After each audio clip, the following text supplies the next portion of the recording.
thought you might like a little shamanic weather to talk about the coming full moon in Virgo. That's because this full moon is an eclipse. In fact, it's a total eclipse, so we call it a blood moon. Now, you can imagine that in times where people didn't understand what the orbits were of the Earth and the moon and the sun and how that all interacted, an eclipse could be a pretty scary experience.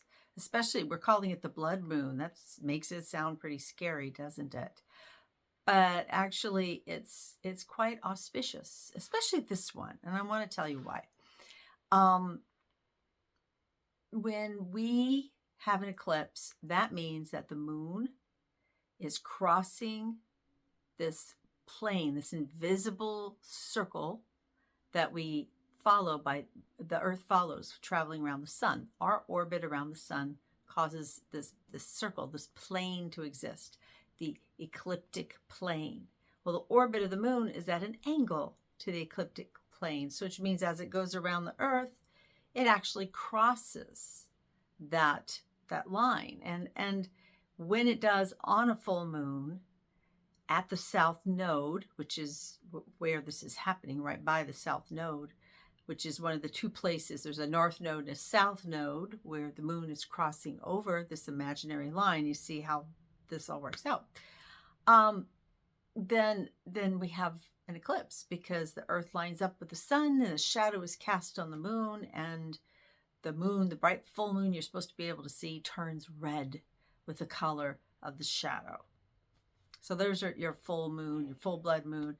I'll put the link. You'll have to copy and paste it to an article that I cited in my own shamanic weather that I published earlier today, and I'm shooting this on the 11th of March. That takes you to a great article on earthsky.org, which talks about all this. Anyway, so what's happening is, in conjunction with all of this energy of a blood moon, which is the fear of the shadow, full moon is supposed to be an illumination. And here's the blood moon creating a shadow on the full illumination of what we've been working with for the whole past month, part of the lunar cycle. But now there's a shadow blocking our vision. There's something here for us to see, but we can't really see it for what it is. So that could be frustrating, but at the same time, it could also be captivating. It could cause you to pay more attention. And I think that's what we ought to do. When we're talking about a full moon, we're meaning that there's an opposition. The sun's on one side of the sky and the moon's on the other side of the sky, which means they're in opposite signs. Pisces for the sun and Virgo for the moon. Well, that just happens to be what we're dealing with right now, the nodal axis that's around for about an 18-month period. We're, 2 months into it, where the actual nodes, those little points I already talked to you about, they shift in perspective from Earth view from one set of signs to the next. So they're right now in Pisces and Virgo, which are very opposite signs. Pisces is very expansive and it's out there, and it's very much a spiritual feelings sign. I get very, like I am not in my body. I am connected with 5 different dimensions at once. I have all this creativity flowing through me and intuition, psychic, very Pisces. And that's the opposite of Virgo, who is psychic, but doesn't want to admit it because she might be wrong, right? Virgo likes things to be in order, have an organization to them, be precise, be earthy. Definitely is about taking care of the edges, the boundaries, the walls, the floors. They like things clean, right? So, and you know, I like both sides. I like both sides of this coin. The wild woo side and the down to earth grounded side. Virgo is the earth mother. Pisces is the gender free, love always, everything, way on the other side of that. So when they're opposites in the sky, then we're getting these 2 different perspectives, and we're trying to find where we are in the middle of all this. That's our job. And with this particular full moon, the energy that's being liberated is connection, connection, connection, connection, connection, connection. You have sextiles almost all the way around. What's a sextile? A sextile is a mathematical relationship, an angle between two different planetary bodies. So if you have, it's like half of a trine. No, another big word. Yeah. So trine is like if you have an equilateral triangle where all three sides are the same length and they meet at the same degree of angle, it's an even triangle. That's a trine. So a sextile is like half of that. You have 6 angles that all fit inside a circle evenly. Okay? Hope I explained that well. So you have 5 of the 6 sides lining up. There's only one that isn't in alignment in this circle that's being created. And sextiles are probably the most activating, except for a conjunction, which then things merge, so they lose their qualities and become together. A sextile is like the boom, bouncing off each other, setting off each other's traits, coming into a special kind of harmony that's not peaceful like a trine, but active. Sextile is active. So there's a lot of activation in this full moon, this full blood moon, and it's around endings because it's at the south node, which is about karmic endings, letting go of things, this life, past life, heart, body, mind, and soul. Because it's in Virgo, you're probably going to get a very clear idea of what it is you need to let go of, and there's probably a heart attachment to it. And because there's another aspect to this that I found so fascinating, I wrote it into the article that I released, the shamanic weather that I sent out, and that's that there's this point in this entire map of the astrology for the full blood moon where Uranus sits. Uranus, you remember, he's the rebel genius. He's wild. He's outside of the boundaries of all the average things. He is the modern ruler of Aquarius. So he's very much about what are the possibilities. He's your quantum circuit breaker. and he is acting out a very special story with the sun and the moon. Remember, the sun is over here in Pisces. The moon is opposite in Virgo. And then if you went up a sextile on one side, remember that's 1/6 of the circumference, and a trine on the other side, that's 1/3. You've got a right angle here. And if I knew how to put a picture in here, I'd put it in here for you. Sorry. But it's in my article. And that's called the point of Thales. And the point of Thales describes a position where Uranus has a lot of power to help these two opponents find a peace, find a way of working together, find a way of making their opposite traits come together into a new understanding or a healing or that karmic letting go that I was talking about. There are a lot of possibilities in this full blood moon in Virgo for all of us to do some house cleaning in our own personal lives, and then how we want to walk the world with other people. Now, on top of that, we have personal planets. Personal planets are the ones that are between or next to the Earth or between the Earth and the sun. So we've got Mars, Mercury, Venus, and Mars is a personal planet as well, even though it's outside the orbit of Earth. These are all representing things that are closer to us and our own nature and behavior. They appear to move faster than the other planets because we're closer to them, and they are day to day, like they can change a lot for us. Neptune takes 165 years to go around the entire zodiac, so it's not as changey as the others, as these Neptune's in fact going to make a big change, very big change. It's going to leave Pisces, its home sign, and move into Aries very soon. But we're not going to talk about that today. We stay with the personal planets. And so when they're having a lot of activity, Mercury goes into retrograde very soon after the full blood moon. And Venus is already in retrograde.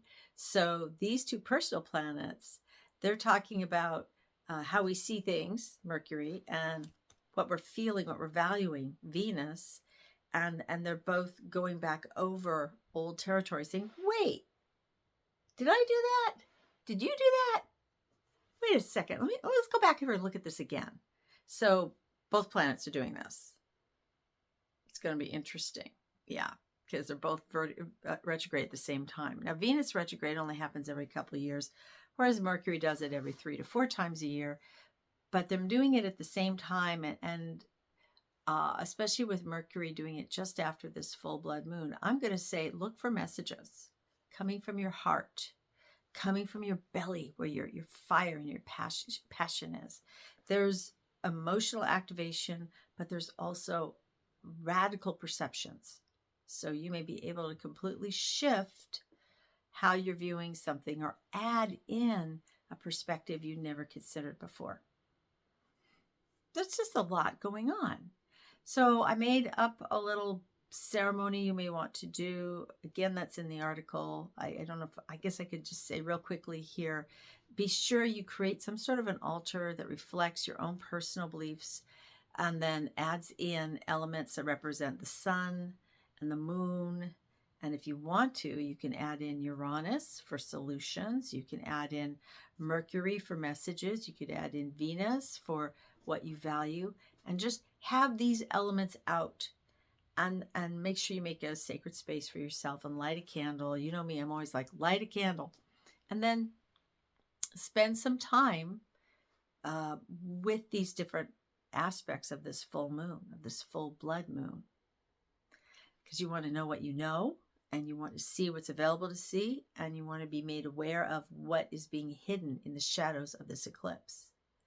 And you could ask these questions of each of these symbols. You could speak to the Pisces sun that is having this consciousness that goes so far beyond what we can see. The boundary free, the beginning of the end. Pisces is the last sign of the zodiac. It's the beginning of the end. We'll be coming into a whole new cycle with the Aries when we flow into Aries very, very soon here. And then